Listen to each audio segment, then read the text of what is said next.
ఇది కొంచెం ఒక రకమైన ఎమోషనల్ ఇష్యూ, అందువల్ల మిగతా వాళ్ళకి సంబంధం లేదని చెప్పాను. ఈ మధ్యకాలంలో నన్ను ఒక సీనియర్ జర్నలిస్టు ఒక క్వశ్చన్ వేశారు. ఈ మధ్య రామ్ చరణ్ గురించి నేను హలో హలో ఆ మైక్ ఇవ్వరా, అక్కడే ఏదో చేసావా, హలో. ఈ మధ్య దిల్ రాజు గారిని నేను నా స్టేజ్ మీద ఆహ్వానించి చెప్పేటప్పుడు నేను రామ్ చరణ్ని తగ్గించాను అన్న ఒక అభియోగంతో నన్ను చాలా ట్రోల్ చేశారు, మీ అందరికీ తెలుసు. దాని మీద సీనియర్ విలేకరి గారు నన్ను ప్రశ్నిస్తే మిగతా అందరూ ఆ సందర్భం కరెక్ట్ కాదని నేను మళ్ళీ చెప్తానండి, ఇప్పుడు వద్దు, ఇప్పుడు నేను కామెంట్ చేయలేను అన్నాను.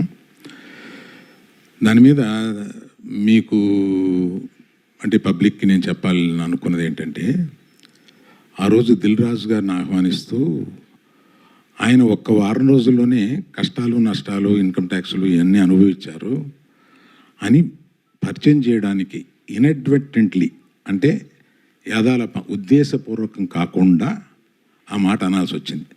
దానికి మెగా అభిమానులు చాలా ఫీల్ అయ్యి దాన్ని ట్రోల్ చేసి నన్ను ట్రోల్ చేసి చేశారు. ఫీల్ అయిన అభిమానులకి నేను చెప్తున్నాను, ఉద్దేశపూర్వకంగా చేసింది కాదు. నేను చరణ్ నా కొడుకు లాంటాడు, అంటే నాకున్న ఏకైక మేనలుడు, అతనికి ఉన్న ఏకైక మేనమావని. అందుకని ఎమోషనల్గా చెప్తున్నాను, ప్లీజ్ లీవ్ అస్ బిహైండ్. చరణ్కి నాకు ఉండే ఒక రిలేషన్షిప్ ఇస్ ఎక్సలెంట్ రిలేషన్షిప్లో ఉంటాం మేము.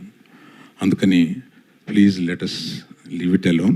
అది కేవలం పొరపాటున నేను దిల్ రాజు లైఫ్ చెప్పడానికి అది వాడి ఉండకూడదని అనిపించిన తర్వాత నాకు. Thank you for your understanding అండి.